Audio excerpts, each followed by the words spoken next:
Erwin Rommel. Erwin Johannes Eugen Rommel, popularly known as the Desert Fox, was a German field marshal of World War II. He earned the respect of both his own troops and his enemies. Rommel was a highly decorated officer in World War I and was awarded the Palme Mérite for his exploits on the Italian front. In World War II, he further distinguished himself as the commander of the 7th Panzer Division during the 1940 invasion of France. His leadership of German and Italian forces in the North African campaign established him as one of the most able commanders of the war, and earned him the appellation of the Desert Fox. He is regarded as one of the most skilled commanders of desert warfare in the conflict. He later commanded the German forces opposing the Allied cross-channel invasion of Normandy. His assignments never took him to the Eastern Front. Rommel is regarded as having been a humane and professional officer. His Afrika Korps was never accused of war crimes, and soldiers captured during his Africa campaign were reported to have been treated humanely. Orders to kill Jewish soldiers, civilians and captured commandos were ignored. Late in the war, Rommel was linked to the conspiracy to assassinate Adolf Hitler. Because Rommel was a national hero, Hitler desired to eliminate him quietly. He forced Rommel to commit suicide with a cyanide pill, in return for assurances that Rommel's family would not be persecuted following his death. He was given a state funeral, and it was announced that Rommel had succumbed to his injuries from an earlier strafing of his staff car in Normandy. Early life and career. Rommel was born on November 15, 1891 in southern Germany at Heidenheim, 45 kilometers, 28 miles, from Ulm, in the Kingdom of Württemberg, then part of the German Empire. He was baptized on November 17, 1891. He was the second of 4 children of Professor Erwin Rommel Sr., 1860–1913, and his wife Helene von Loos. As a young man, Rommel's father had been a lieutenant in the artillery. He later served as the headmaster and rector of the secondary school at Ulm. Rommel had both older and younger brothers, and a younger sister. He wrote, "My early years passed quite happily." At the age of 14, Rommel and a friend built a full-scale glider and were able to fly at short distances. He later purchased a motorcycle, and upon getting home immediately set about taking it apart and putting it back together. He displayed remarkable technical aptitude throughout his life. Rommel considered becoming an engineer, but at age 18 he acceded to his father's wishes and joined the local 124th Württemberg Infantry Regiment as a Fähnrich, English, ensign, in 1910, studying at the Officer Cadet School in Danzig. He graduated on November 15, 1911 and was commissioned as a lieutenant in January 1912. At this time Rommel developed a relationship with Walburga Stemmer in 1913, which produced a daughter, Gertrude. Rommel ultimately broke off his relationship with Walburga. While at cadet school, Rommel met his future wife, 17-year-old Lucia Maria Mollin, 1894–1971. Commonly called Lucy. They married on November 27, 1916 in Danzig. 12 years later they had a son, Manfred Rommel, born on December 24, 1928. Walburga died around the time of the birth of Manfred. Rommel supported his daughter, who was brought up by her grandmother and was referred to as Rommel's niece. He maintained a close relationship with her throughout his life. The plaid scarf he wore that can be seen in many photos from the desert was made by his daughter, Gertrude. Rommel's son, Manfred, would later become Lord Mayor of Stuttgart from 1974 to 1996. He died on November 7, 2013.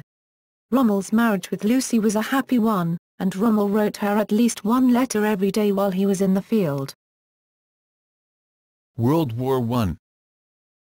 During World War I, Rommel fought in France as well as in Romania, c. Romanian Campaign, and Italy, c. Italian Campaign, first in the 6th Württemberg Infantry Regiment, but through most of the war in the Württemberg Mountain Battalion of the elite Alpenkorps. He gained a reputation for great courage, making quick tactical decisions and taking advantage of enemy confusion.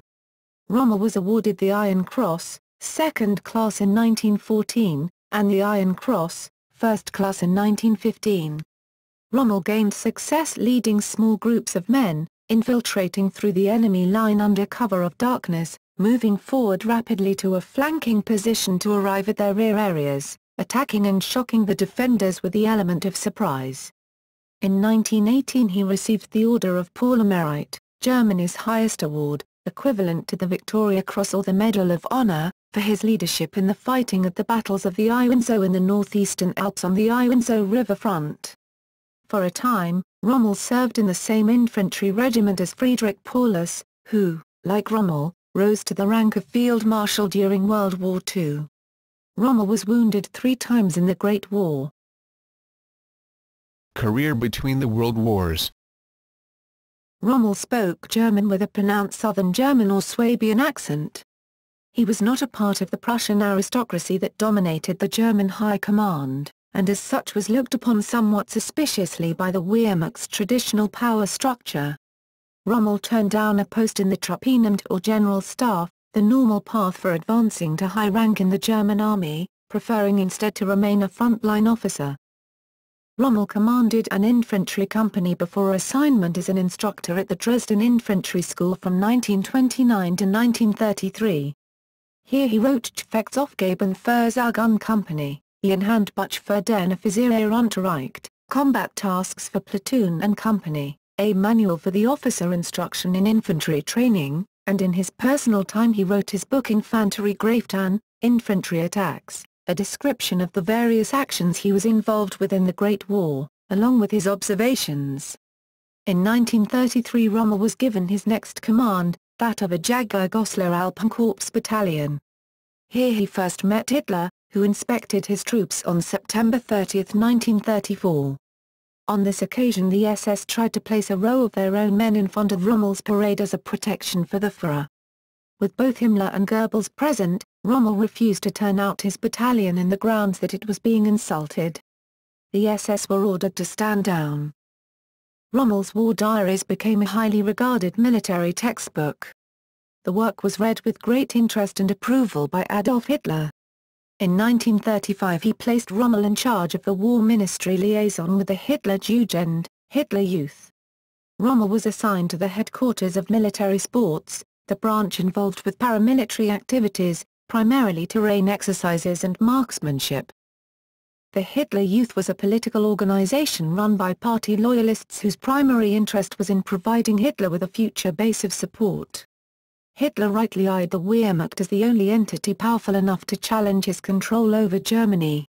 Rommel conducted a tour of Hitler Youth meetings and encampments, delivering lectures on soldiering while inspecting facilities and exercises, but he soon clashed with Baldur von Schirach, the Hitler Youth leader, over a number of issues, including his desire for an expansion in the army's involvement in Hitler Youth training.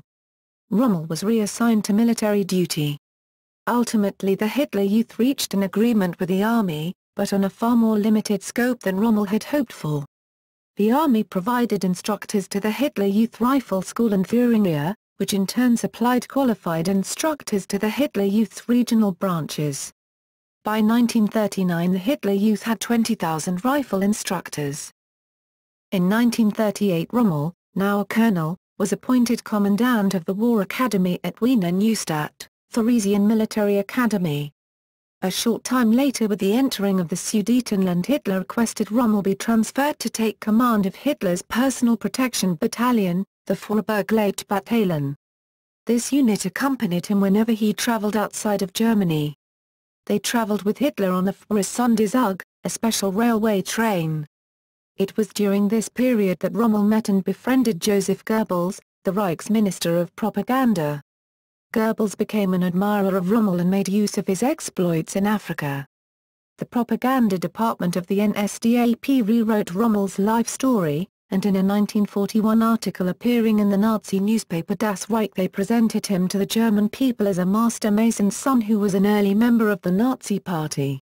Their intent was to make Rommel a showcase member of the NSDAP. Rommel was incensed over this false narrative, he was never a member of the party, and complained to Das Reich.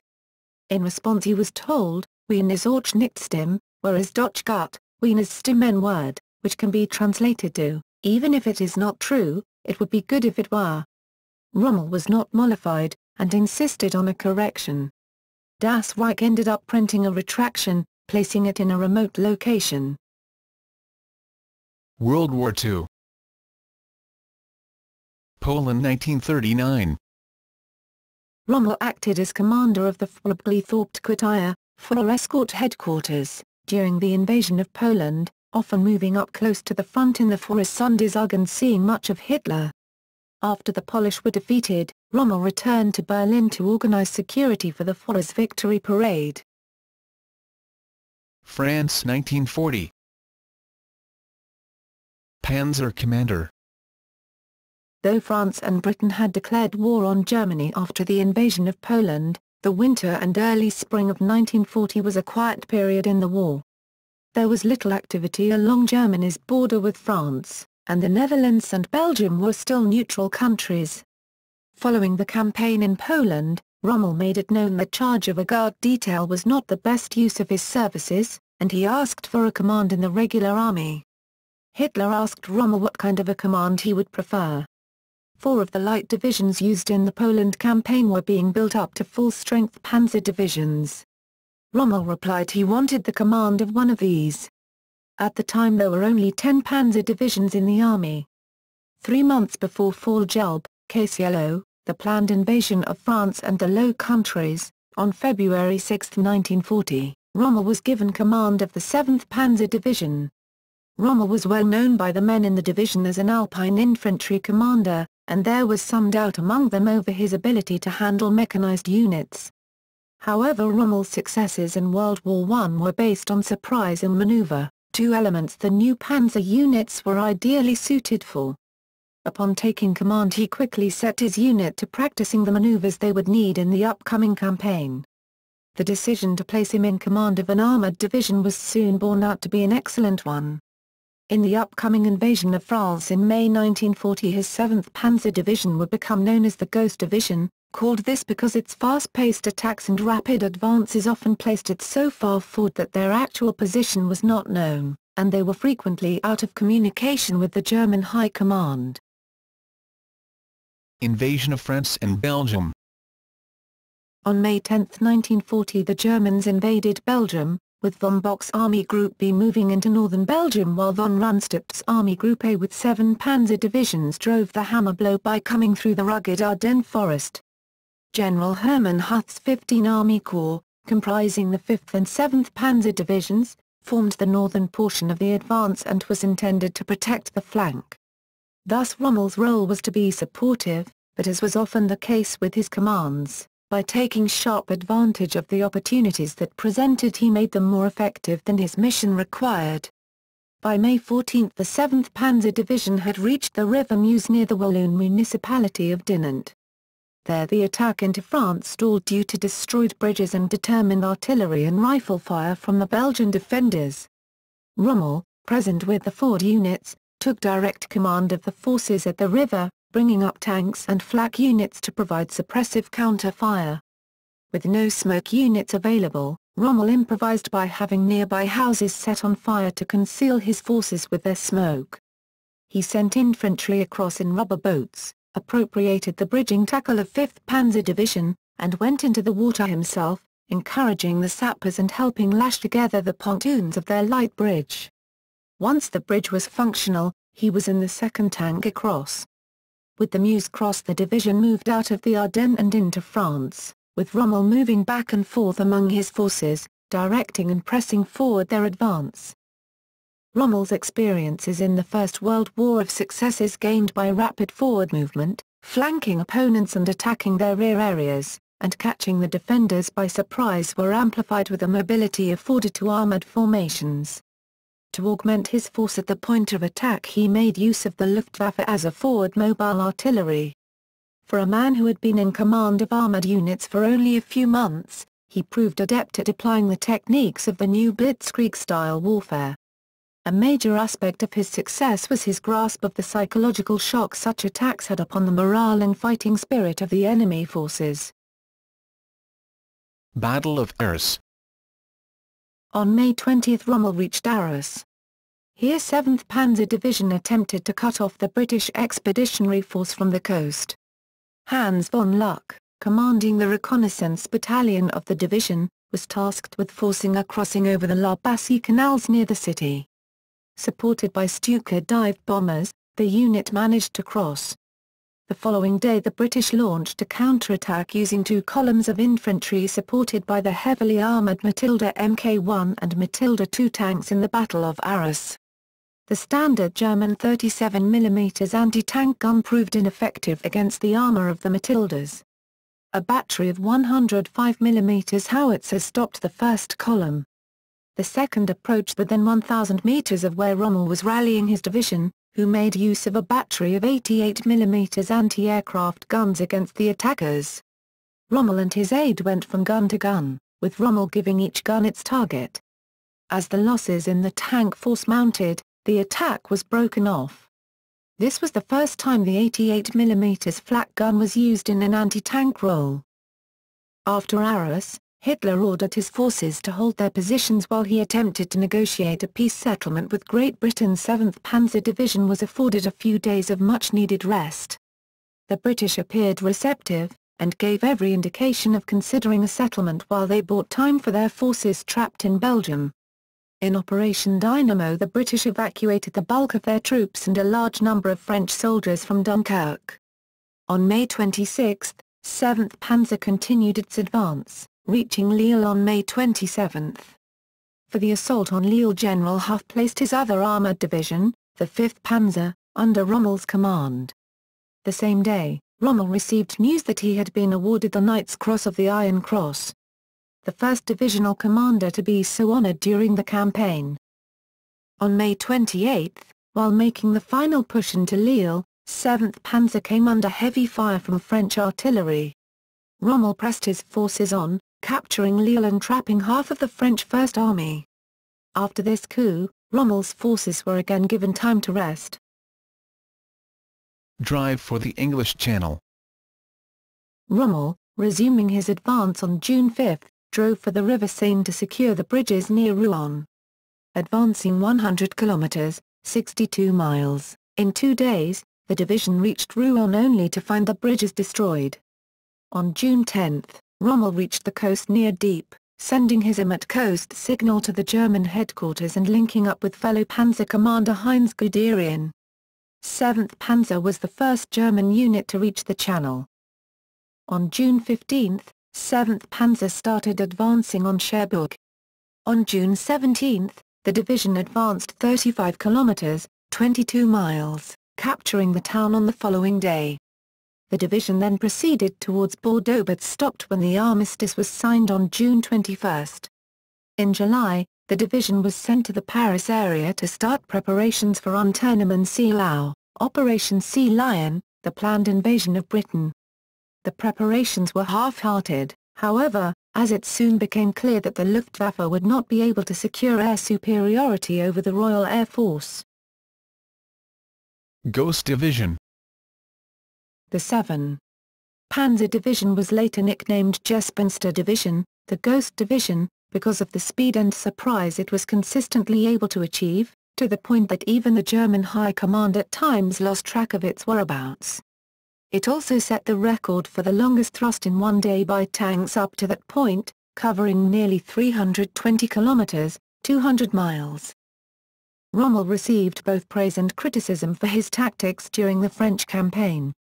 Many, such as General Georg Stumm, who had previously commanded 7th Panzer Division, were impressed with the speed and success of Rommel's drive. Others, however, were more reserved, some out of envy, others over concerns over risks Rommel was willing to accept, and others in the German High Command out of their limited appreciation and acceptance of maneuver warfare. Hermann Hoth, Rommel's corps commander in France, publicly expressed praise for Rommel's achievements, but apparently had some private reservations, saying in a confidential report that Rommel should not be given command over a corps until he gained greater experience and a better sense of judgment. With Rommel's campaign in North Africa to view in retrospect, Hoth's reservations can be seen as unfounded. Commented Georg Rolf, Wegen seiner stillen Karriere, seiner Popularität und vor allem aufgrund der Gunst, Die Erbey Hitlergenoss, hat weil feind in der Wehrmacht, which can be translated, because of his stellar career, his popularity, and especially because of the favor he enjoyed with Hitler, he had many enemies in the armed forces. North Africa 1941–1943. Rommel's reward for his success was promotion to the rank of Generalleutnant, and a reputation as an elite commander of motorized forces. On February 6, 1941, he was appointed commander of the newly created Deutsches Afrika Korps, DAK, Listen, Help Info, consisting of the 5th Light Division, later redesignated 21st Panzer Division, and of the 15th Panzer Division. The DAK was sent to Libya in Operation Sonnenblume, to aid demoralized Italian troops that had been severely defeated by British Commonwealth forces. His campaigns in North Africa earned Rommel the nickname the Desert Fox from British journalists. First Axis Offensive. Soon after his appointment, Rommel arrived in Africa.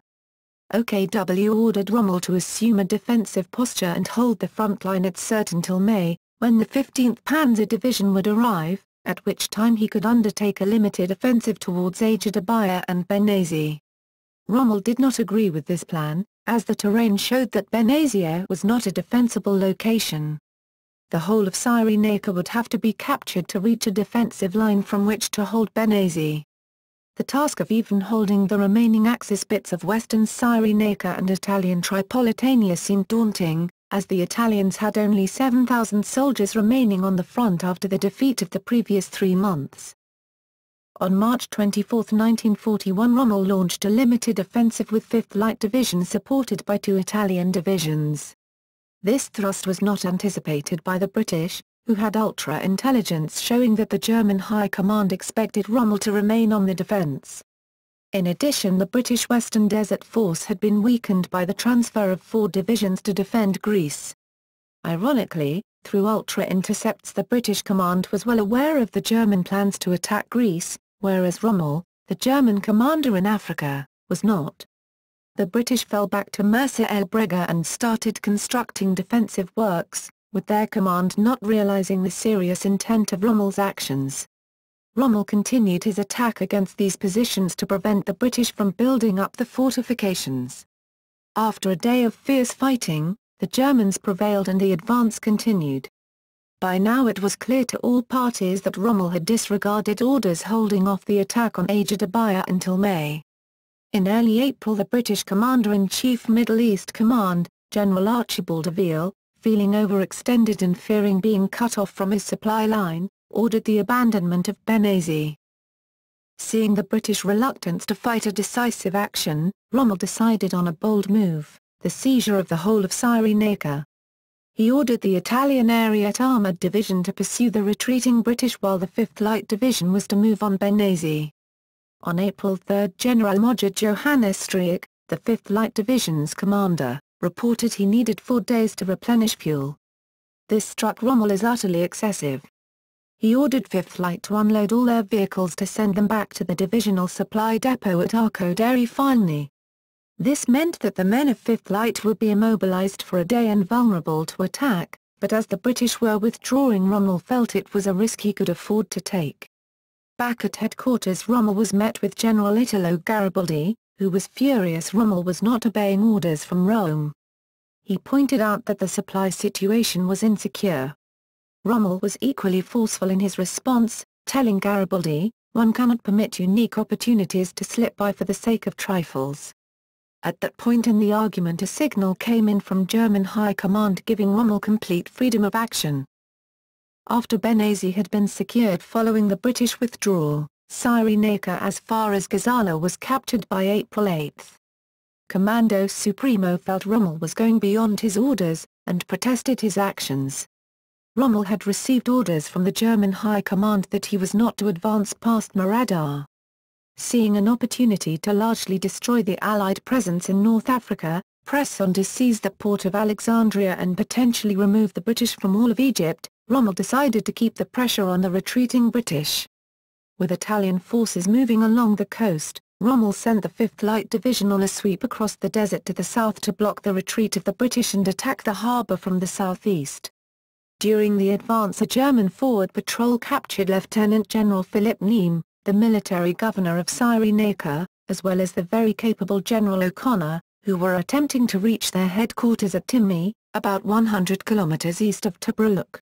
The effort to entrap the British Army could not be carried out as rapidly as needed due to spoiling flank attacks on the 5th Light Division by the Tobruk garrison and difficulties with the lengthening supply line. By April 11 the envelopment of Tobruk was complete, though the bulk of the Western Desert Force had retreated back toward the Egyptian frontier.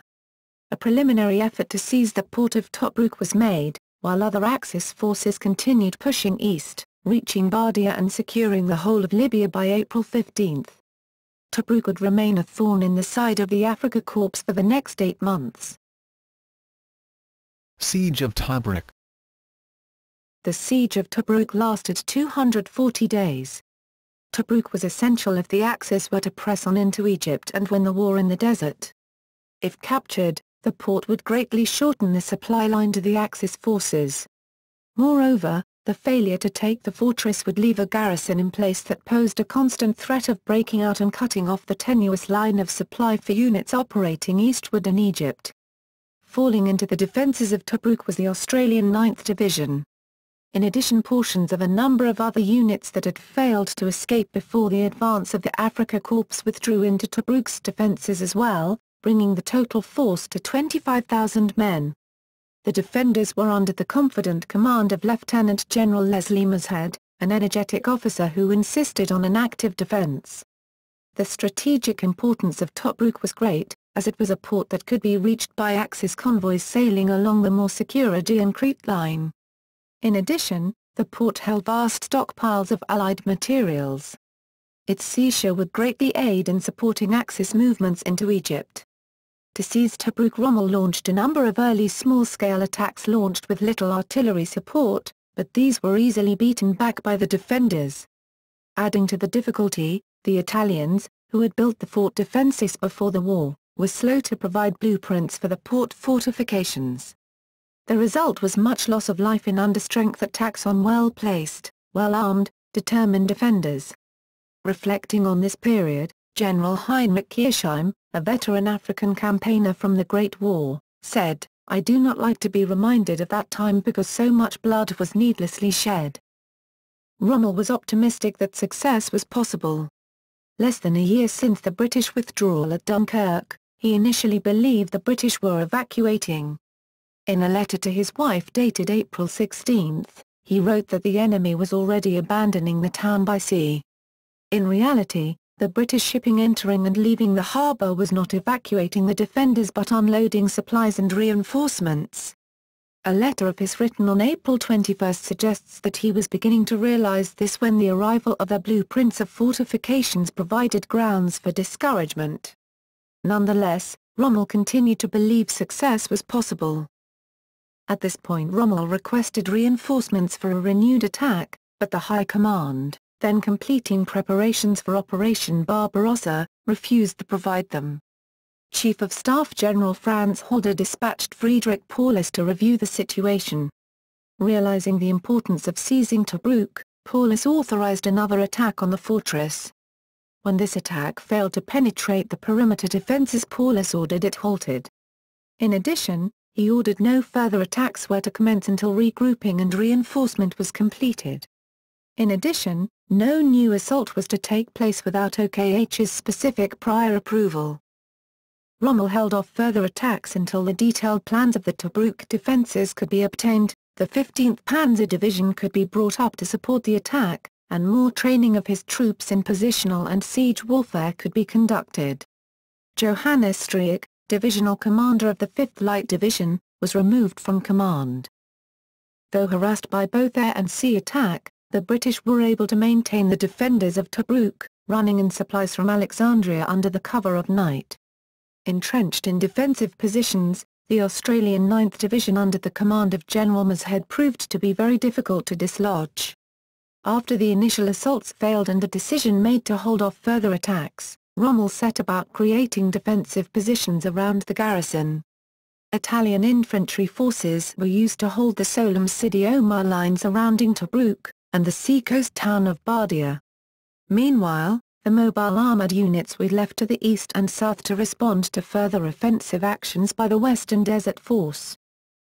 General Avile launched a limited offensive on May 15, 1941 and codenamed Brevity. The British briefly seized the important Halfaya Pass. The action was called off after a day. Then on June 15, 1941 Avile launched a major offensive to destroy the Axis forces and relieve Tobruk.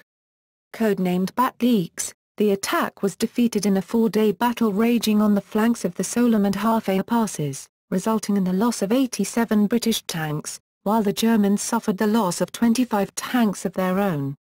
The defeat resulted in Churchill replacing Avile as theatre commander. In August, contention over the control of the Axis forces in Africa resulted in Rommel being appointed commander of the newly created Panzer Group Africa, with Fritz Berlin as his chief of staff. The Afrika Korps, comprising the 15th Panzer Division and the 5th Light Division, now reinforced and redesignated 21st Panzer Division, was put under command of General-Lieutenant Ludwig Cruel.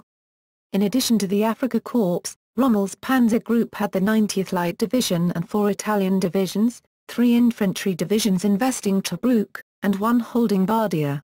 The 2 Italian armoured divisions, Ariete and Trieste, were still under Italian control. They formed the Italian 20 Motorized Corps under the command of General Gastone Gambara. 2 months later Hitler decided he must have German officers in better control of the Mediterranean theatre, and insisted on the appointment of Field Marshal Albert Kesselring as Commander-in-Chief, South. Kesselring was ordered to get control of the air and sea between Africa and Italy. Allied offensive.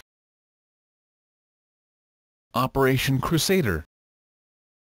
Following his success in Batliks, Rommel focused his attentions on the capture of Tobruk.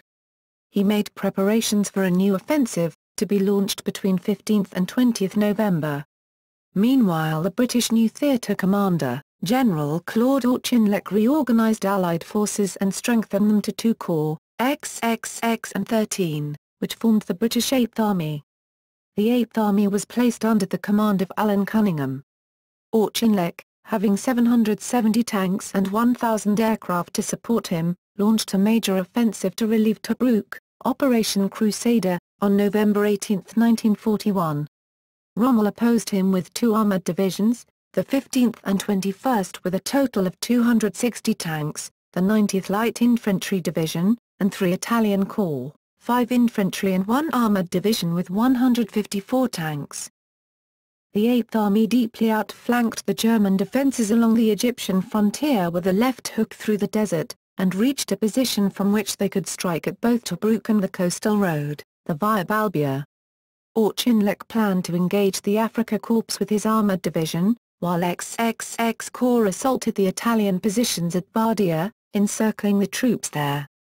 But the British operational plan had one major flaw.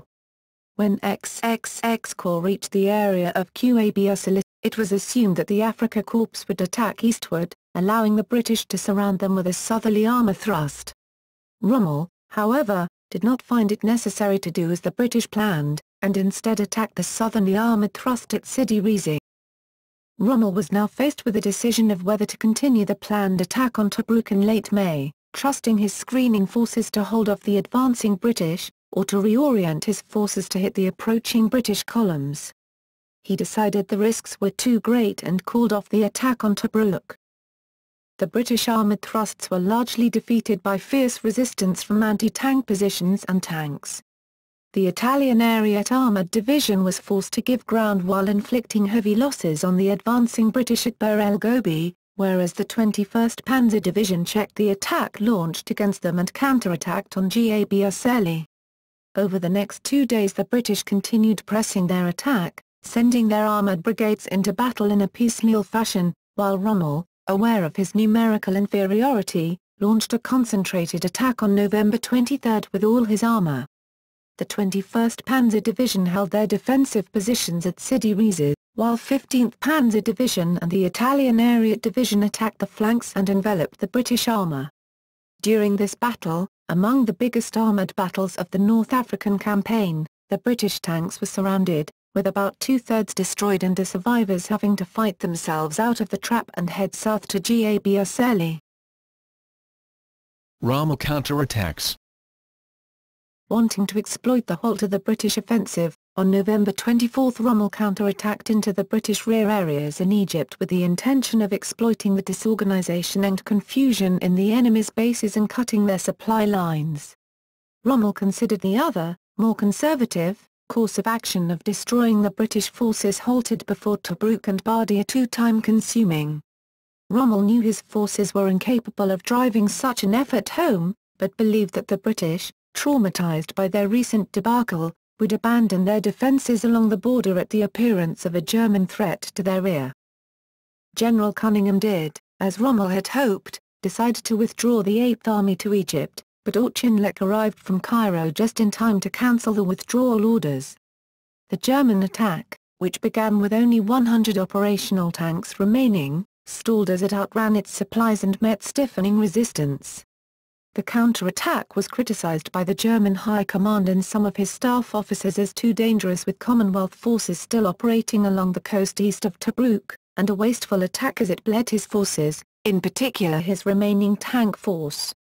Among the staff officers who were critical was Friedrich von Mellenthin, who said that unfortunately, Rommel overestimated his success and believed the moment had come to launch a general pursuit. To Rommel's credit, the attack very nearly succeeded, only Auchinleck's timely intervention prevented Cunningham from withdrawing. Axis retirement to El Agila, relief of Tobruk. While Rommel drove into Egypt, the remaining Commonwealth forces east of Tobruk threatened the weak Axis lines there. Unable to reach Rommel for several days, Rommel's Chief of Staff, Siegfried Westphal, ordered the 21st Panzer Division withdrawn to support the siege of Tobruk. On November 27 the British attack on Tobruk linked up with the defenders, and Rommel, having suffered losses that could not easily be replaced, had to concentrate on retrieving and regrouping the divisions that had attacked into Egypt. By December 6 the Afrika Korps had averted the danger, and on December 7 Rommel fell back to a defensive line at Gazala, just west of Tobruk, all the while under heavy attacks from the RAF. The Italian forces at Bardia and on the Egyptian border were now cut off from the retreating Axis. The Allies, briefly held up at Gazala, kept up the pressure to some degree, although they were almost as exhausted and disorganized as Rommel's force, and Rommel was forced to retreat all the way back to the starting positions he had held in March, reaching El Agila on December 30. His main concern during his withdrawal was being flanked to the south, so the Afrika Korps held the south flank during the retreat. The Allies followed, but never attempted a southern flanking move to cut off the retreating troops as they had done in 1940. The German-Italian garrison at Bardia surrendered on January 2, 1942. Although Rommel had suffered serious reversals by the end of Crusader, the British had suffered much higher casualties than they expected, and thus they did not pursue their initiative after Rommel returned to Ajdabiya. This was a major tactical error, since Rommel's retreat dramatically shortened his supply lines while greatly lengthening those of Auchinleck and General Ritchie, Auchinleck's replacement for Cunningham. During the confusion caused by the Crusader operation, Rommel and his staff found themselves behind Allied lines several times. On one occasion, he visited a New Zealand Army field hospital that was still under Allied control. Inquired if anything was needed, promised the New Zealanders medical supplies and drove off unhindered. Rommel later did provide the unit with the promised medical supplies. At one point, Rommel and his driver spent almost 2 hours driving openly among large numbers of British troop transports and armoured cars. He went unnoticed because his staff vehicle was a captured British car, and its German markings were concealed by the night. Second Axis offensive. Winter offensive. On January 5, 1942 the Afrika Korps received 55 tanks and new supplies and Rommel started planning a counterattack. On January 21, Rommel launched the attack, which again caught the Allies by surprise. Mauled by the Afrika Korps, the Allies lost over 110 tanks and other heavy equipment.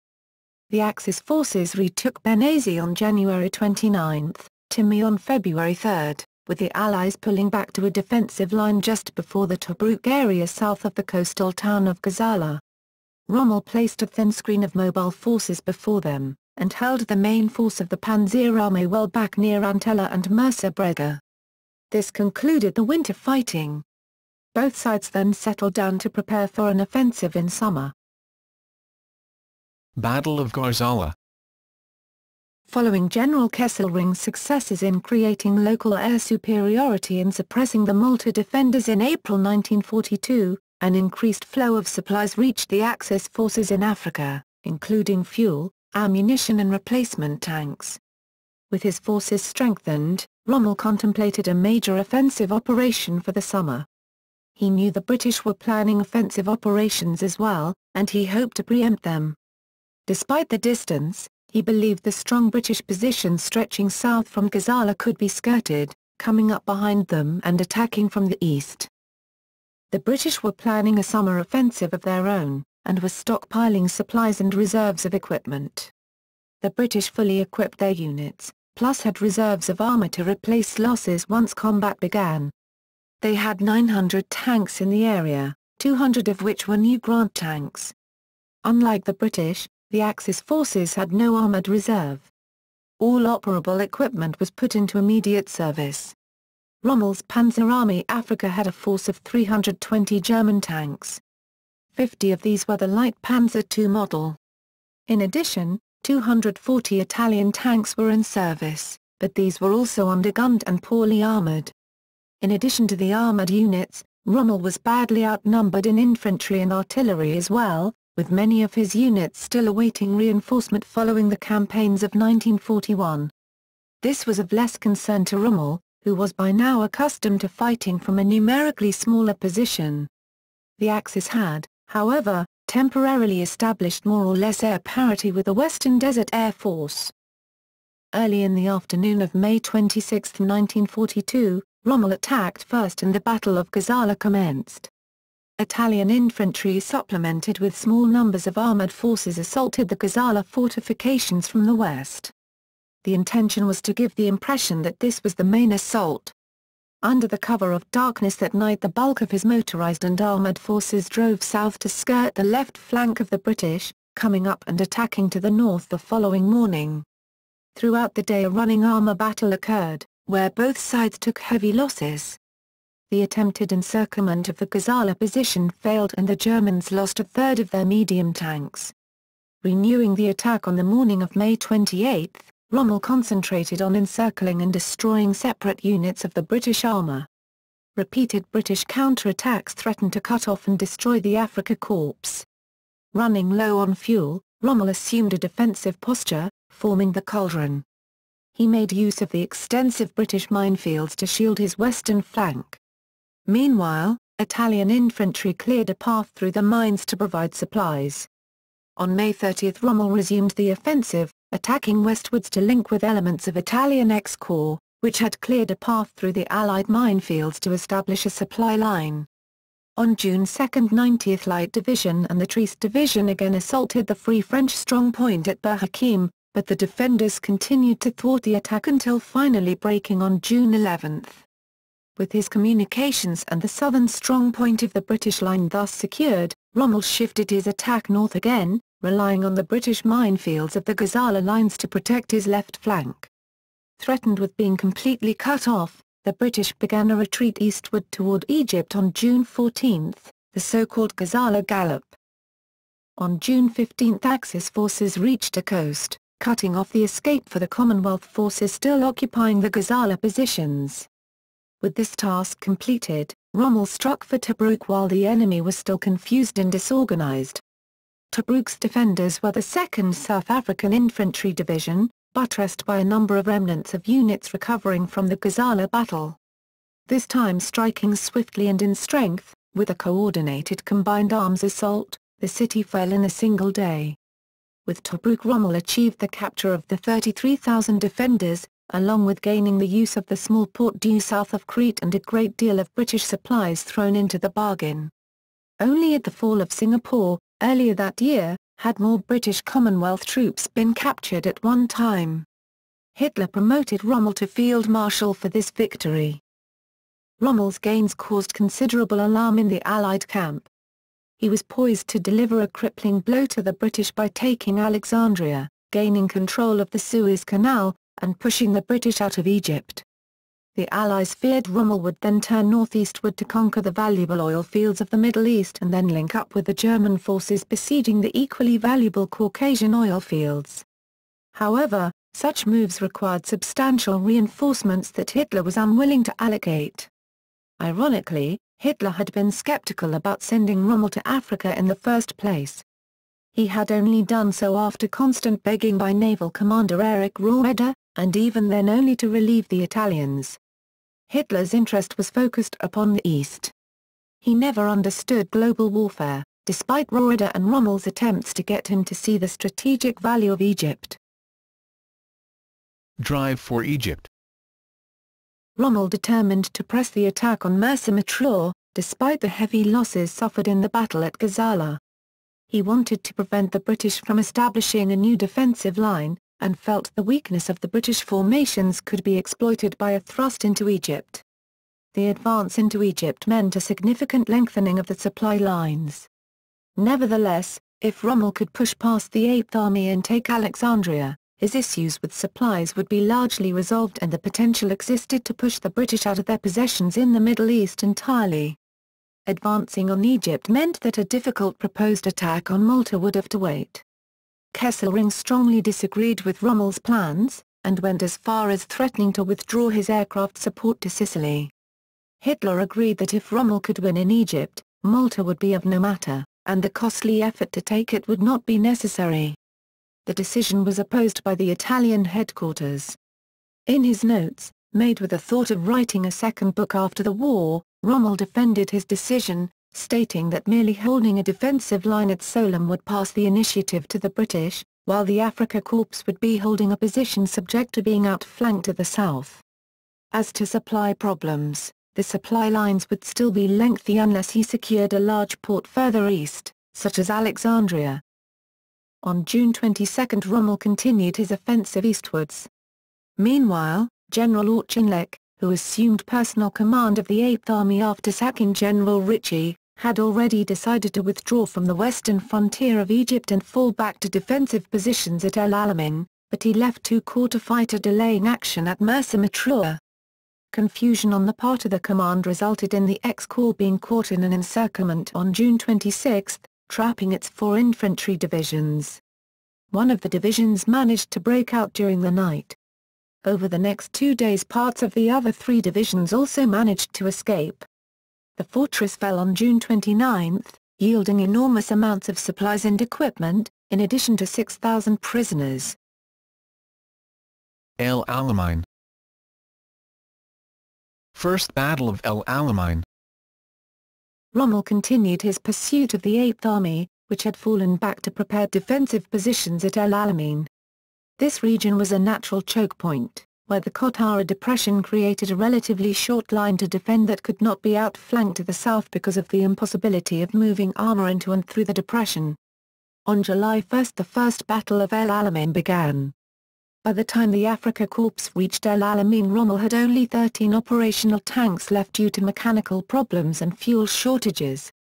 Although he was only a few hundred miles from the pyramids, he knew he did not have the resources. On July 3, he wrote in his diary that his strength had faded away. After almost a month of fighting, both sides were exhausted and dug in. Rommel had hoped to drive his advance into the open desert beyond El Alamein where he could resume the more fluid mobile operations. Though Rommel had managed to inflict higher casualties on the Allies than he himself had suffered, the British could afford these losses much more than he could. The key point was that his drive was stopped and he had lost the initiative to an enemy that was daily growing stronger. Another unintended result of the battle was that a change of command was made on the Allied side. Auchinleck had taken personal command of the Eighth Army after he relieved Ritchie. Despite having successfully halted Rommel, Churchill decided a new commander was needed to lead the Eighth Army. He relieved Auchinleck and placed General Harold Alexander in command of Egypt, with the Eighth Army going to General William Gott. Summer standoff. After the stalemate at El Alamein, Rommel hoped to go on the offensive again before massive amounts of men and material could reach the British Eighth Army. As the central and eastern Mediterranean was dominated by the Axis airfields in Greece and Crete, almost all the Allied supplies had to be shipped around the Cape of Good Hope at the southern tip of Africa, and back up the east coast of Africa to Egypt.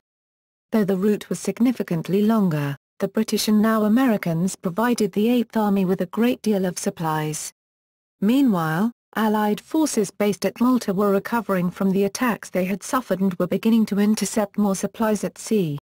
Furthermore, with decreased duties flying cover for convoys to Malta, the Desert Air Force began interdicting Axis supply vessels in Tobruk, Bardia and Mersa Matruh.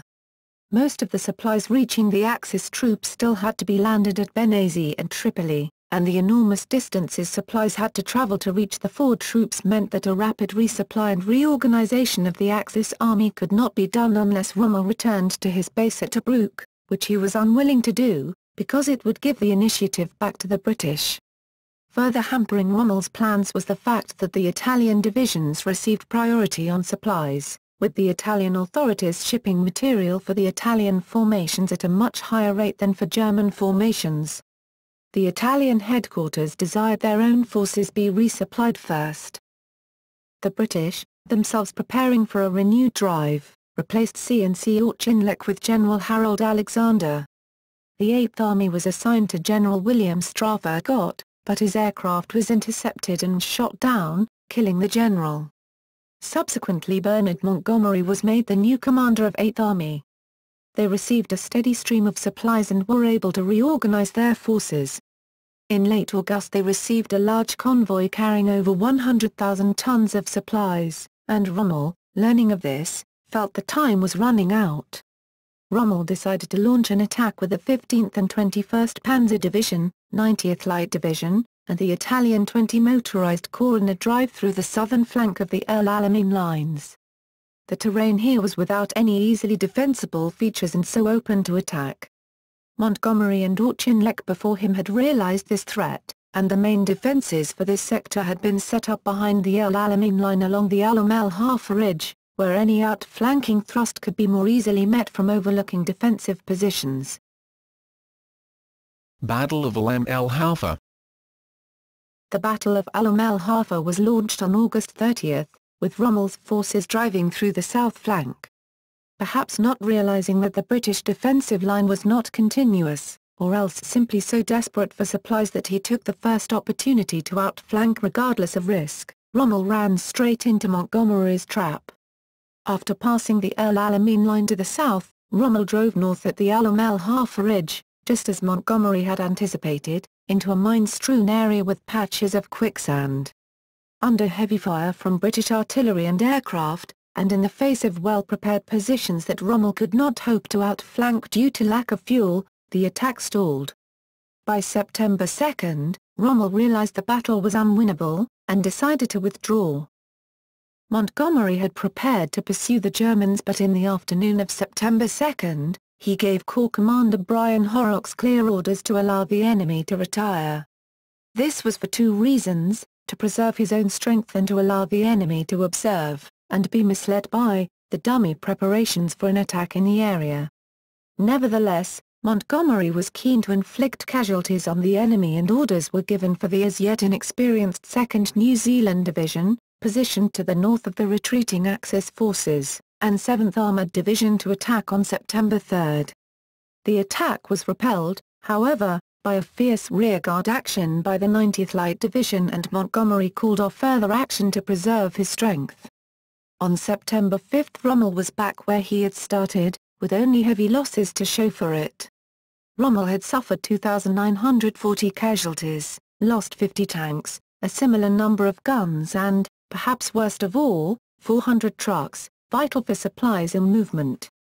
The British losses, except tank losses of 68, were much less, further adding to the numerical inferiority of Panzer Army Africa. The Desert Air Force inflicted the highest proportions of damage to Rommel's forces. He now realized the war in Africa was unwinnable without more air support, which was impossible because the Luftwaffe was already stretched to breaking point on other fronts. Another blow to the Luftwaffe unit supporting Rommel occurred on September 1. Hans-Joachim Marseille, one of the greatest fighter aces of the entire war, was killed during bailout when his fighter malfunctioned. Second Battle of El Alamein. In September, British raiding parties attacked important harbours and supply points.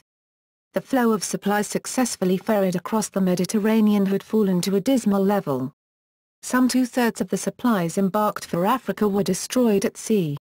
In addition, Rommel's health was failing and he took sick leave in Italy and Germany from late September. Thus he was not present when the Second Battle of El Alamein began on October 23, 1942.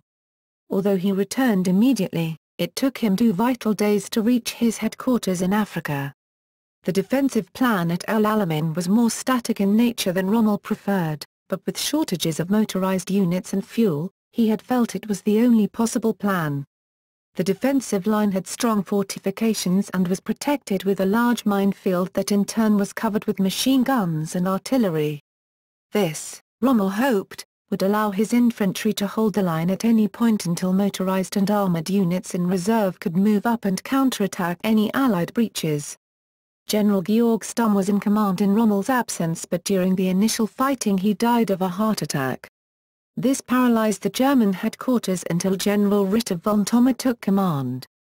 After returning, Rommel learned that the fuel supply situation, critical when he left in September, was now disastrous. Counter-attacks by the 15th and 21st Panzer Divisions on 24th and 25th October had incurred heavy tank losses due to the intensity of the British artillery and air attack.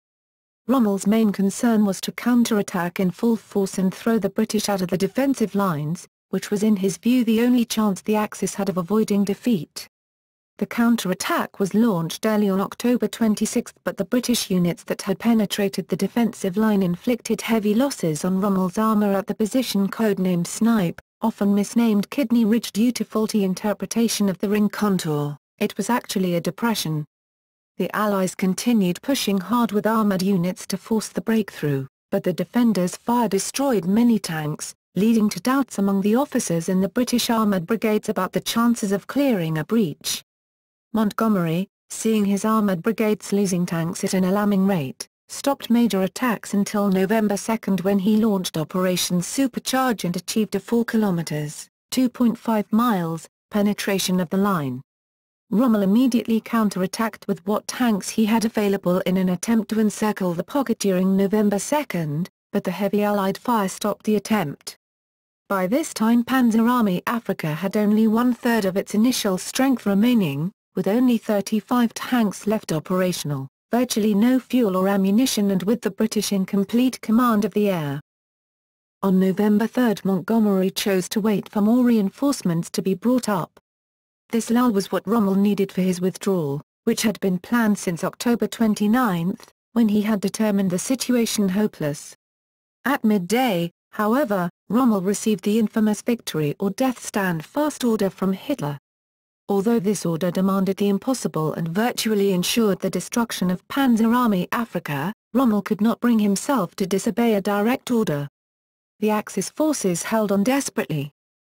On November 4 Montgomery renewed the attack with fresh forces, placing his 500 tanks against the 20 or so remaining to Rommel. By midday the Italian 20 motorized corps was surrounded, and several hours later was completely destroyed. This left a 20 km gap in Rommel's line, with British armoured and motorised units pouring through, threatening the entire Panzer Army Africa with encirclement. At this point Rommel could no longer uphold the no-retreat order and ordered a general retreat. On November 4 he could wait no more, and began withdrawing, but he was unable at this point to extract the unmotorised forces on the right or southern aspect of his line. 12 hours later, early on November 5, he received authorization by Hitler to withdraw. Hitler's indifference to the survival of Rommel's men was what began to shake Rommel's faith in the Führer. By the time Rommel was recalled from Africa for good in 1943, his attitude towards the dictator was bitter, though he continued to rely on him for political support. End of Africa campaigns. Retreat across Africa. As Rommel attempted to withdraw his forces before the British could cut off his retreat, he was forced to fight a series of delaying actions. A large portion of his Italian infantry divisions were not motorized, nor were Rommel's parachutists, and they had to march. With severe shortages of water, these units were all lost, though Rommel and 600 of his men provided their own way out when they surprised a British supply column in the night and captured the transports and fuel. Heavy rains slowed movements and grounded the Desert Air Force, which aided the withdrawal. Those parts of Panzer Army Africa that were motorized slipped away from El Alamein, but were under pressure from the pursuing 8th Army. A series of short delaying actions were fought over the coastal highway, but no line could be held for any length of time, as Rommel lacked the armor and fuel to defend his open southern flank. Despite orders from Hitler and Mussolini to stand and fight to the bitter end, Rommel continued to do the only thing sensible, and moved his army west, abandoning Halfaya Pass, Sollum, Mersa Brega and El Aila. Tripolitania, with its many steep scarps cut in places by dried-up water courses, made for useful defensive terrain, but the line Rommel was aiming for was Gab's Gap in Tunisia. Luftwaffe Field Marshal Kesselring strongly criticized Rommel's decision to retreat all the way to Tunisia, as each airfield the Germans abandoned extended the range of the Allied bombers and fighters. Rommel defended his decision, pointing out that if he tried to assume a defensive position the Allies would destroy his forces and take the airfields anyway.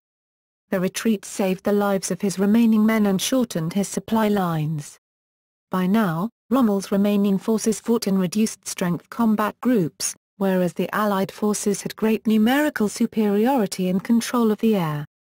Upon his arrival in Tunisia, Rommel bitterly noted the reinforcements being sent to Tunisia that could have made the difference at El Alamein. Their arrival was to a position which he knew ultimately could not be held. Tunisia. Having reached Tunisia, Rommel launched an attack against the US II Corps which was threatening to cut his lines of supply north to Tunis. Rommel inflicted a sharp defeat on the American forces at the Kasserine Pass in February, what proved to be his last battlefield victory of the war, as well as his first battle against the United States Army. Rommel immediately turned back against the British forces, occupying the Mareth Line, old French defences on the Libyan border. But Rommel could only delay the inevitable. While Rommel was at Kasserine at the end of January 1943, the Italian General Giovanni Messe was appointed commander of Panzer Army Africa, renamed the Italo-German Panzer Army in recognition of the fact that it consisted of 1 German and 3 Italian corps. Though Messe replaced Rommel, he diplomatically deferred to him, and the two coexisted in what was theoretically the same command.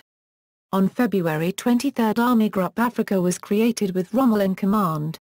It included the Italo-German Panzer Army under Messe, renamed 1st Italian Army, and the German 5th Panzer Army in the north of Tunisia under General Hans-Jürgen von Arnim.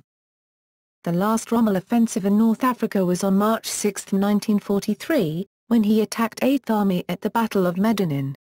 The attack was made with 10th, 15th, and 21st Panzer Divisions.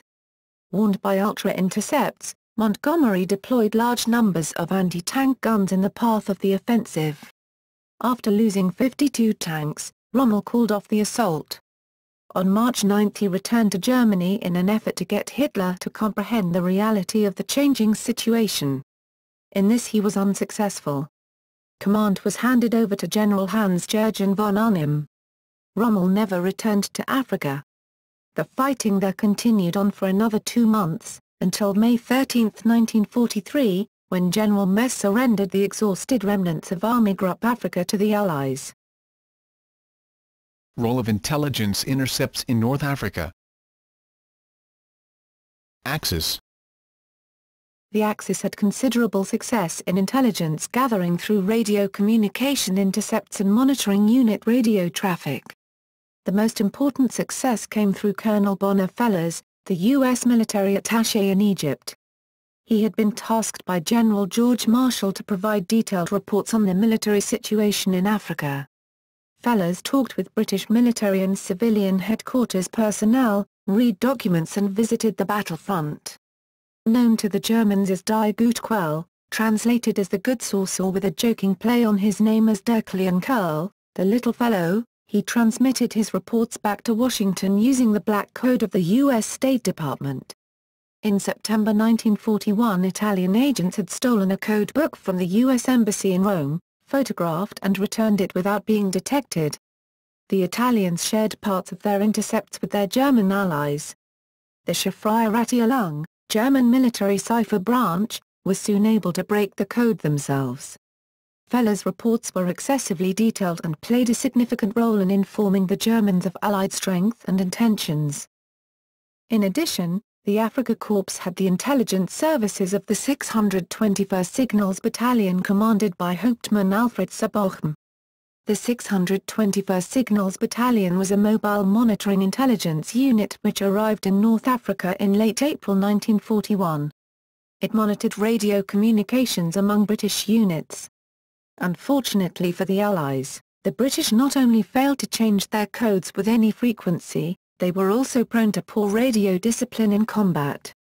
Their officers made frequent open, uncoded transmissions of encouragement to their commands as they went into battle, allowing the Germans to more easily identify British units and deployments. With these, Sabochum had painstakingly compiled code books and enemy orders of battle.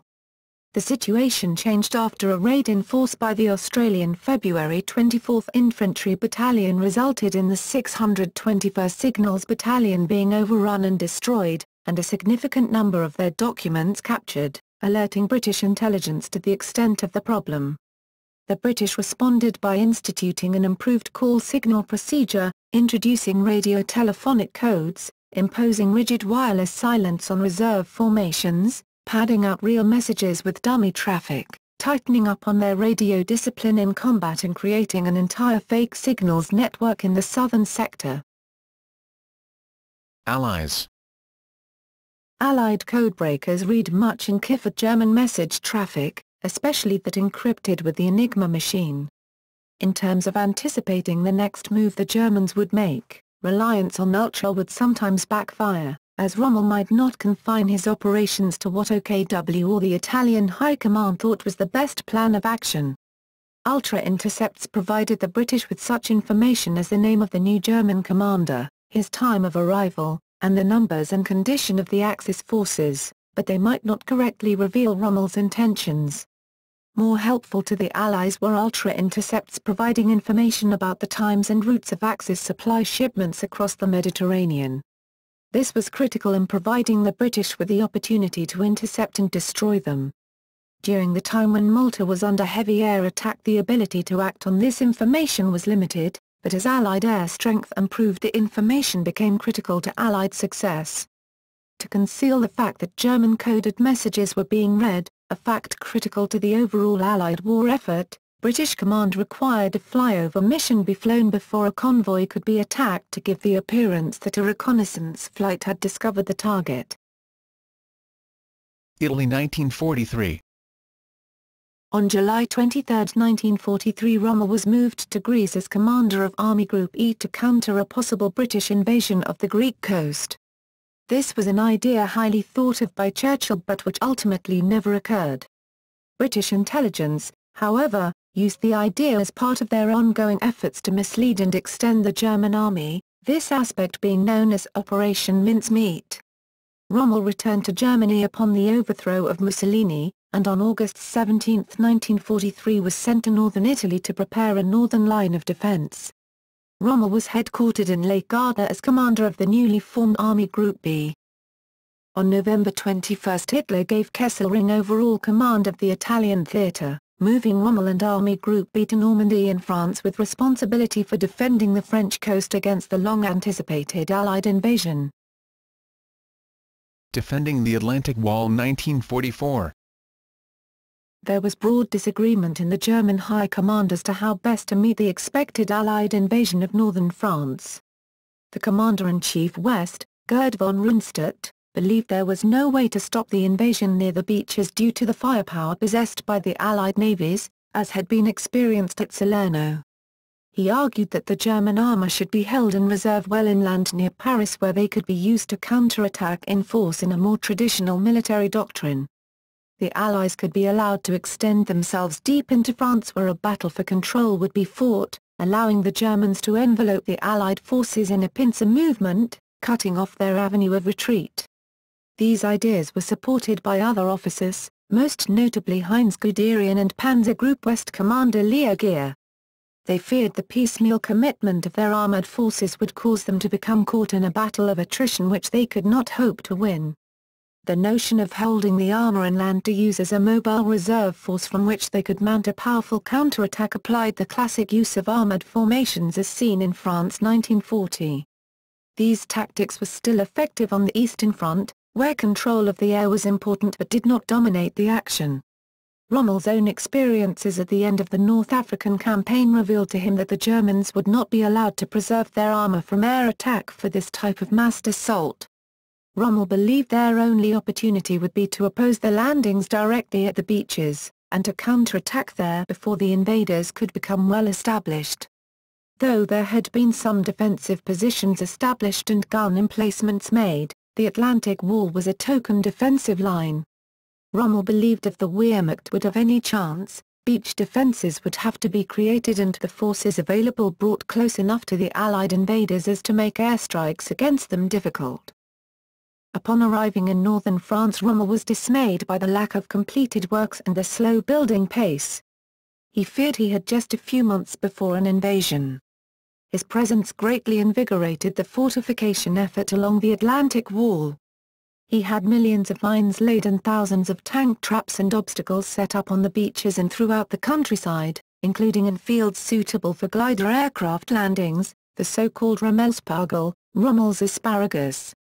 Rommel's arrival in northern France instilled a great deal of purpose to the demoralized units that were simply waiting for the inevitable attack.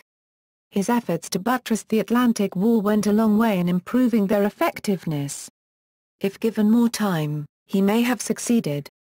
U.S. Navy Commander Edward Ellsberg said of the various Atlantic Wall obstacles, "Rommel had thoroughly muddled our plans. Attacking at high tide as we had intended, we'd never get enough troops in over those obstacles. The obstructions compelled the Allies to land at low tide, which narrowed the time frames they could land and increased the length of the beach to be crossed, but uncovered and revealed the obstacles, reducing their effectiveness."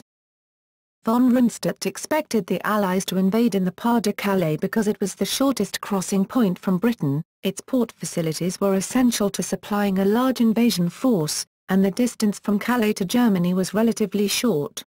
Hitler and his various intelligence services largely agreed with this assessment.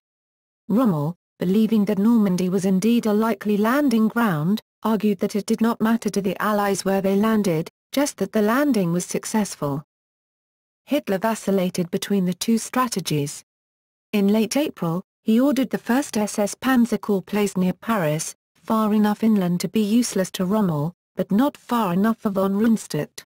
Rommel moved those armoured formations under his command as far forward as possible, ordering General Erich Marx, commanding the 84th Corps defending the Normandy section, to move his reserves into the front line. Rommel's strategy of an impregnable, armour-supported defence line was scoffed at by most of his fellow commanders including von Rundstedt, but his support from Hitler and Goebbels meant he could put all of it into effect except the panzer divisions. However, these were, in his view, the most critical parts of the plan. The Allies staged elaborate deceptions for D-Day, see Operation Fortitude, giving the impression that the landings would be at Calais. Although Hitler himself expected a Normandy invasion for a while, Rommel and most army commanders in France believed there would be two invasions, with the main invasion coming at the Pas-de-Calais. Rommel drove defensive preparations all along the coast of northern France, particularly concentrating fortification building in the River Somme estuary. By D-Day on June 6, 1944, nearly all the German staff officers, including Hitler's staff, believed that Pas-de-Calais was going to be the main invasion site, and continued to believe so even after the landings in Normandy had occurred. A part of the difficulty in the German response to the landings in northern France was the split command structure that was created by Hitler. Anxious of the power of the regular army, a second service was created, the Waffen-SS, which was not under command of the regular army but under Hitler's direct command. In addition, A great number of the land forces included units under the control of the Luftwaffe, including the paratrooper forces and various flak units, while others were under command of the Kriegsmarine. 14 of the 62 divisions in the West, and 7 of the 25 first-grade formations were not part of the army. This weakened the ability of the army to control and respond to the battle. To make matters worse for the Germans, the June 5 storm in the Channel seemed to make a landing very unlikely, and a number of the senior officers were away from their units for training exercises and various other efforts. All this made the German command structure in France in disarray during the opening hours of the D-Day invasion. On June 4 the chief meteorologist of the Three-Air Fleet reported that weather in the Channel was so poor there could be no landing attempted for 2 weeks. On June 5 Rommel set out to visit his family on June 6, planning to then go on to meet with Hitler at the Berchtesgaden to persuade him that the 12th SS Panzer Division should be moved forward to the St. Lo-Carentan area. Several units, notably the 12th SS Panzer Division and Panzer Lu Division, were near enough that they could have caused serious havoc. However, Hitler refused to release these units over his continued concern over a second landing at the Pas de Calais. Facing relatively small-scale German counterattacks, the Allies quickly secured all beachheads except Omaha. Rommel personally oversaw the bitter fighting around Caen, where only the determined defense of Kampfgruppe von Luck prevented a British breakout on the first day. Here, again, the on-site commanders were denied freedom of action and the Germans did not launch a concentrated counterattack until midday on June 6. The Allies pushed ashore and expanded their beachhead despite the best efforts of Rommel's troops. By mid-July the German position was crumbling. On July 17, 1944, Rommel was returning from visiting the headquarters of Sepp Dietrich, the commander of 1st SS Panzer Corps, being driven back to Army Group B headquarters in his staff car.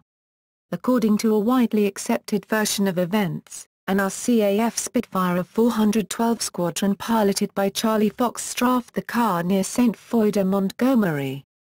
The car sped up and attempted to get off the main roadway, but a 20mm round shattered the driver's left arm, causing the vehicle to come off the road and crash into some trees. Rommel was thrown from the car, suffering glass shards to the left side of his face and 3 fractures to his skull. He was hospitalized with major head injuries. Plot against Hitler.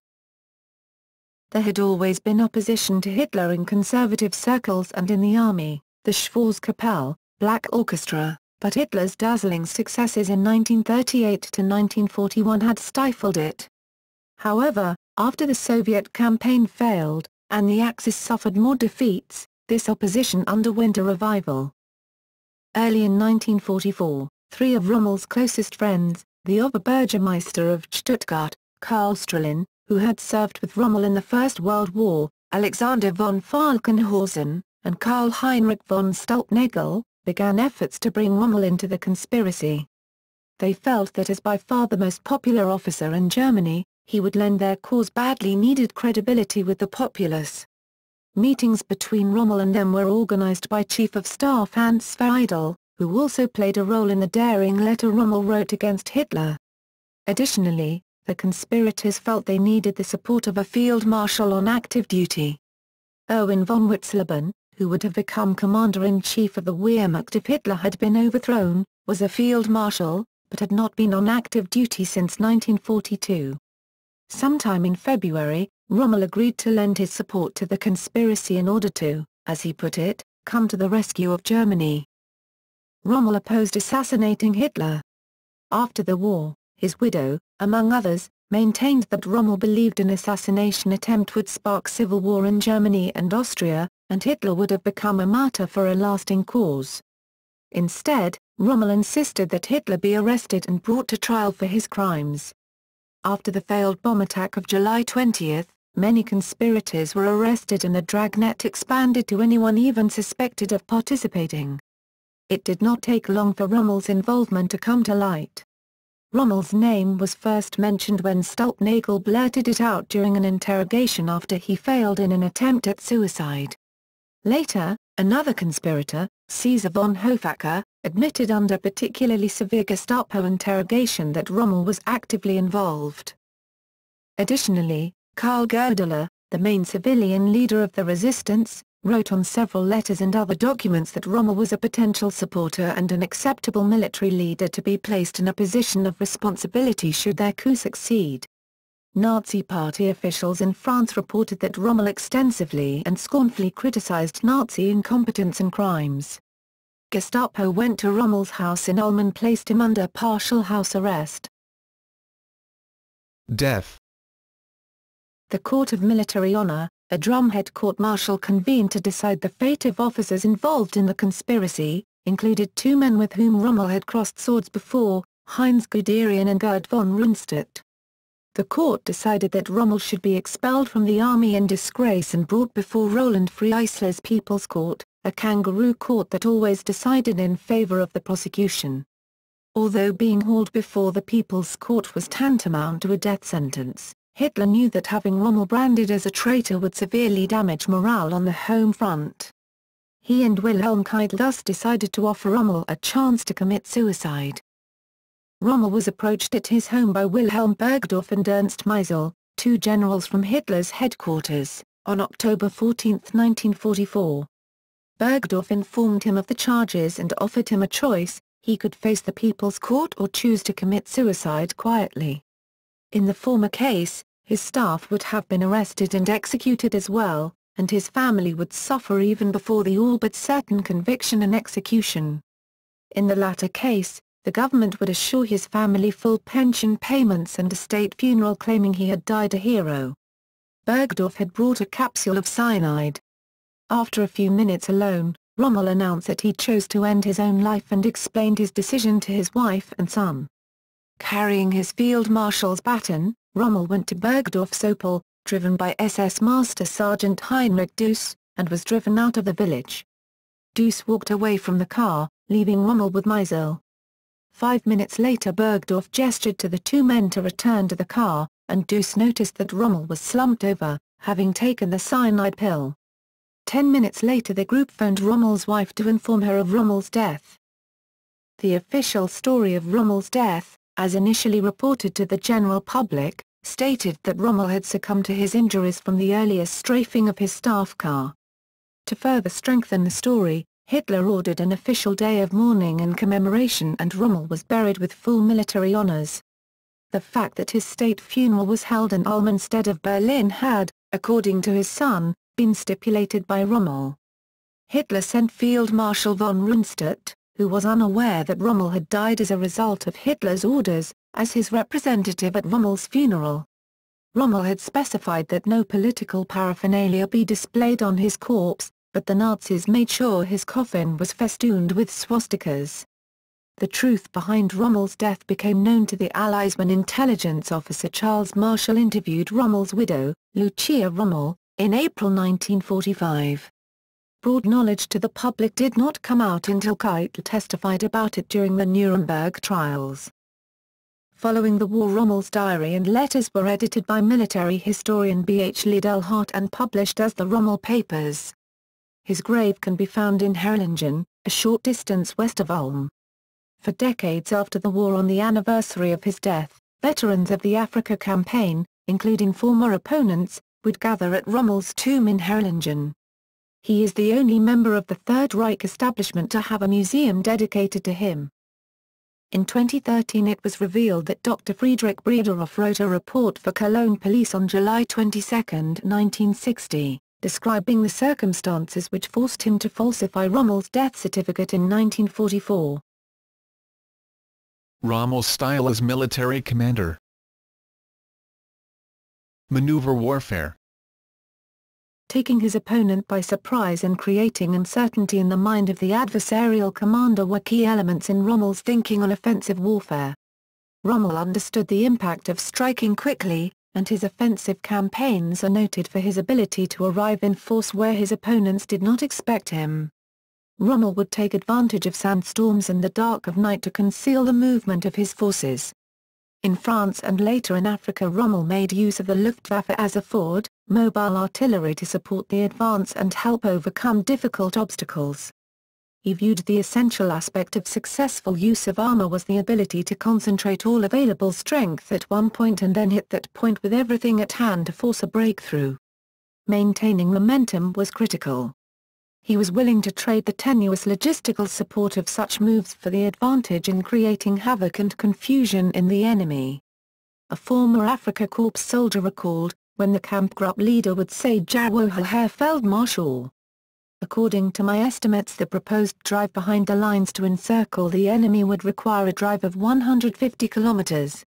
Our fuel supply is barely enough for 50 kilometers, Rommel would reply in his Schwabisch dialect, Fahren Sie, Dan Brocken Sie und Treibstoff, drive, then you do not need fuel, which was understood to mean get there quickly, take the enemy by surprise, then use the fuel available from the enemy's supply. Leadership. Rommel possessed tremendous energy and drive. 7th Panzer's drive through the Belgian, French and British lines in 1940 succeeded to a remarkable degree from Rommel's driving presence with his forces. The boldness of his attacks often led larger enemy formations to surrender, as they were overwhelmed by the pace of the action and became unsure of themselves. This was even more evident in North Africa. A central aspect of his thinking on command was the high value he placed on a commander being physically present at the point of contact. When the British mounted a commando raid deep behind German lines in an effort to kill Rommel and his staff on the eve of their Crusader offensive, Rommel was indignant, not that the British had singled him out to be killed, but that the British could believe his headquarters would be found 250 miles behind his front. In terms of making tactical decisions quickly, he felt the commander needed to be at the crucial place at the crucial time. If Rommel did find it necessary to keep his headquarters well behind the lines, he would often personally pilot a reconnaissance aircraft over the battle lines to get a view of the situation. Although Rommel did not have a pilot's license, his skill with machinery made him a competent pilot, and none of the Luftwaffe officers had the nerve to stop him. Rommel led by example. In 1933, when he became commander of a Hanoverian Jaeger battalion expert in the ski, its officers gave him the mandatory test on the snow slopes. No lift was present, and the men had to climb to ski down the hillside. They trudged to the top and descended, and honor was satisfied, but the 41-year-old commander led his officers up and down the slope twice more before he let them fall out. He felt a commander should be physically more robust than the troops he led, and should always show them an example. He expected his subordinate commanders to do the same. They had to live hard. He felt it the obligation of a commander to be willing to suffer whatever hardships the soldier in the line was facing, and he understood the effect of this on the morale of his men. Rommel was manifestly a soldier's general. Out of their observation of him grew respect. Said Staff Officer Friedrich von Mellenthin, the Afrika Korps followed Rommel wherever he led, however hard he drove them. The men knew that Rommel was the last man to spare Rommel. Hard on his officers, he demanded they take proper care of their men and materiel. Once he saw things were properly attended to, he could be easy and comfortable, but if unhappy with the way an officer was applying himself, he could be very severe, being quick to fire officers who did not maintain standards or dithered over his commands. Said von Mellenthin, while very popular with young soldiers and NCOs, with whom he cracked many a joke, he could be most outspoken and offensive to commanders of troops if he did not approve of their measures. His successes did cause a certain amount of resentment among headquarters staff officers, who might criticize him for failing to keep them in contact and properly informed of his intentions. For Rommel this was not an oversight, and often was actually preferred. Personality. Rommel was clearly the possessor of a great deal of physical courage. Cool-headed and fearless under fire, in battle he was often directing fire or leading an assault in the hottest point of decision. Wounded multiple times in both world wars, his notoriety was partly the result of his having the luck to survive long enough to become prominent. In addition, Rommel was also the possessor of a great deal of moral courage. Commented German historian Hans Adolf Jacobson, Rommel was one of the few generals who had the strength to refuse to carry out one of Hitler's orders. He could be difficult on his subordinate commanders and superiors. he expected a great deal of himself and much the same for them. He had little patience for junior officers who did not do their jobs properly. He was not open to objections to his plans, and he did not tolerate incompetence. In one instance in February 1940, only 3 weeks after assuming command of the 7th Panzer Division, Rommel found a battalion commander performing below par and had the man relieved of command and sent on his way in 90 minutes. Friedrich von Mellenthin, who was a key aide on Rommel's staff during the Africa campaign, wrote that Rommel was willing to take chances, sometimes gambling an entire battle on a decision made at the point of contact. Rommel first displayed this type of initiative during the First World War as a junior officer in Belgium and later in the mountains of northern Italy. There he found a sudden, bold, decisive move could reap large dividends. This was reinforced by Rommel's experiences at the head of the 7th Panzer Division during the invasion of France in 1940, where it was clear that his presence at the forefront of the battle was instrumental in creating successful outcomes. But at times in North Africa his absence from a position of communication made command of the battles of the Afrika Korps very difficult. Rommel's counterattack during Operation Crusader is one such instance.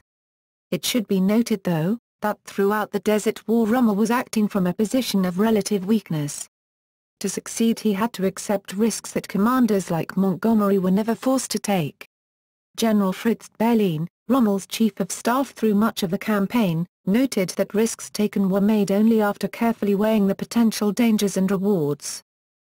Aggressive subordinate commanders, such as Hans von Luck, praised his leadership from the front.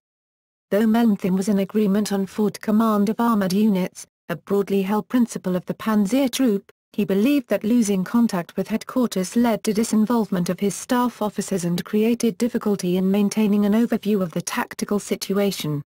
Long absences from contact with headquarters meant that at times subordinate commanders had to make decisions without first consulting Rommel. Even when Rommel was present at headquarters, his impatient personality made it difficult for his subordinates and sometimes his superiors to work with him. Relations with the Italians. Rommel's contemptuous opinion of the Italian military man stemmed initially from his experiences fighting against them in the mountains of northern Italy in the First World War. His initial disdain was tempered when he came to realize their lack of success was principally due to poor leadership and equipment, remarking succinctly in his typical fashion, "Good soldiers, bad officers." When these difficulties were overcome, he found them equal to German soldiers. Rommel's relationship with the Italian High Command in North Africa was generally poor. Rommel was sent to Africa to shore up a crumbling situation created under the direction of the Italian command, and though he was nominally subordinate to the Italians for much of the campaign, he was under no illusions as to why he was there. Further, he enjoyed direct access with the highest German political authority, which allowed him a certain degree of autonomy from his Italian counterparts. Since he was directing their troops in battle as well as his own, this was bound to cause hostility among Italian commanders. Conversely, as the Italian command had control over the supplies of the forces in Africa, they resupplied Italian units preferentially, which was a source of resentment for Rommel and his staff. Rommel's direct and abrasive manner did nothing to smooth these issues. While certainly much less proficient than Rommel in their leadership, aggressiveness, tactical outlook and mobile warfare skills, Italian commanders were competent in logistics, strategy and artillery doctrine, while their troops were ill-equipped but well-trained. As such, the Italian commanders were repeatedly at odds with Rommel over concerns with issues of supply. Field Marshal Kesselring was assigned Supreme Commander Mediterranean, at least in part to alleviate command problems between Rommel and the Italians. This effort does not seem to have succeeded, Kesselring claiming Rommel ignored him as easily as he ignored the Italians. Very different, however, was the perception of Rommel by Italian common soldiers and NCOs, who, like the German field troops, had the deepest trust and respect for him. Humanitarianism. Rommel understood and accepted that with war would come casualties, but he was not one to accept the unnecessary loss of life. "Germany will need men after the war as well," was a comment he frequently made. His view went beyond Germans to include the captured soldiers of his adversaries. Numerous examples exist of Rommel's chivalry towards Allied POWs, including ensuring they were provided with adequate rations. The Afrika Korps was never accused of any war crimes. Indeed, during the Desert Campaign, interactions between German and British troops encountering each other between battles was sometimes openly friendly. Rommel defied Hitler's order to execute captured commandos. After the capture of commandos Lieutenant Roy Woodridge and Lieutenant George Lane following Operation Fortitude, he placed them in a POW camp. When British Major Geoffrey Keyes was killed during a failed commando raid to kill or capture Rommel behind German lines, Rommel ordered him buried with full military honors. During Rommel's time in France, Hitler ordered him to deport the country's Jewish population. Rommel disobeyed. Several times he wrote letters protesting against the treatment of the Jews. He also refused to comply with Hitler's order to execute Jewish POWs. At his June 17, 1944 meeting with Hitler at Mudgeivel, he protested against the atrocity committed by the 2nd SS Panzer Division Das Reich, which in retribution had massacred the citizens of the French town of Oradour-sur-Glane. Rommel asked to be allowed to punish the division. While he implemented the construction of the many obstacles to strengthen the Atlantic Wall, Rommel directed that French workers were to be paid for their labor, and were not to be used as slave laborers. Popular perception. Rommel was extraordinarily well known in his lifetime, not only by the German people, but also by his adversaries. His tactical prowess and consistent decency in the treatment of Allied prisoners earned him the respect of many opponents, including Claude Auchinleck, Winston Churchill, George S. Patton, and Bernard Montgomery. Rommel reciprocated their respect. He at one time said Montgomery never made a serious strategic mistake, and credited Patton with the most astounding achievement in mobile warfare. Rommel's admiration of the British was particularly notable.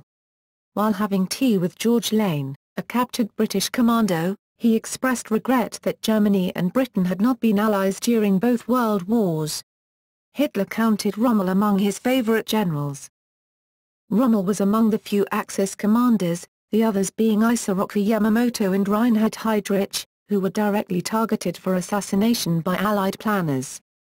At least 2 attempts were made against Rommel's life, the first being Operation Flipper, which attempted to kill Rommel in North Africa on the eve of Operation Crusader in 1941, and the second being Operation Gaff, undertaken shortly after the invasion of Normandy in 1944. Both missions failed because Rommel was not where the planners had supposed him to be. When Rommel's involvement in the plot to kill Hitler became known after the war, his stature was enhanced in the eyes of his former adversaries. Rommel was often cited in Western sources as a loyal German willing to stand up to Hitler. The release of the film The Desert Fox, The Story of Rommel, 1951, increased his fame and furthered his standing as the most widely known and well-regarded leader in the German army. In 1970 a Leuchtturm-class destroyer was named the Rommel in his honor. In the course of the war, during parliamentary debate following the fall of Tobruk, Prime Minister Winston Churchill spoke of Rommel as a daring and skillful opponent. A great general, comments for which the British Parliament considered a censure vote against Churchill. Writing about him years later, Churchill offered the following: Medals and decorations. Württembergische Goldene Verdienstmedaille on February 25, 1915, Military Merit Order 4th Class with Swords, Bavaria, Military Merit Order 2nd Class, Bavaria, Friedrich Order with Swords 1st Class, Württemberg, Military Merit Order on April 8, 1915, Württemberg, Military Merit Cross 3rd Class, Austria-Hungary, Iron Cross, 1914. 2nd Class on September 30, 1914, 1st Class on March 22, 1915, 2nd Class on September 30, 1914, 1st Class on March 22, 1915, Paula Merit on December 10, 1917, Prussia, Wound Badge, 1918, in silver in 1918, Honor Cross of the World War 1914 1918 in 1934, Sudetenland Medal, Rommel Medal, Wehrmacht Long Service Award 4th to 1st Class, clasp to the Iron Cross, 1939. 2nd Class on May 17, 1940, 1st Class on May 21, 1940, 2nd Class on May 17, 1940, 1st Class on May 21, 1940, Knight's Cross of the Iron Cross with oak leaves, swords, and diamonds. Knight's Cross on May 27, 1940 as General Major and Commander of the 7th Panzer Division, 10th Oak Leaves on March 20, 1941 as General Lieutenant and Commander of the 7th Panzer Division, 6th Swords on January 20, 1942 as General der Panzertruppe and Commander of the Panzergruppe Africa, 6th Diamonds on March 11, 1943 as General Field Marshal and Commander-in-Chief of the Horus-Gruppe Africa, Knight's Cross on May 27, 1940 as General Major and Commander of the 7th Panzer Division, 10th Oak Leaves on March 20, 1941 as General Lieutenant and Commander of the 7th Panzer Division, 6th Swords on January 20, 1942 as General der Panzertruppe and Commander of the Panzergruppe Africa, 6th Diamonds on March 11, 1943 as General Field Marshal and Commander-in-Chief of the Horus-Gruppe Africa, Wound Badge in Gold on August 7, 1944, Panzer Badge in Silver, Silver Medal of Military Valor, Medaglia d'Argento al Valor Militaire, on April 22, 1941, Italy, Knight of the Colonial Order of the Star of Italy on April 28, 1942, Grand Officer of the Italian Military Order of Savoy mid-1942, Romanian Order of Michael the Brave 3rd and 2nd Class on July 12, 1944, mentioned twice on the Wehrmacht Bericht, 26 June 1942 and 10 September 1943.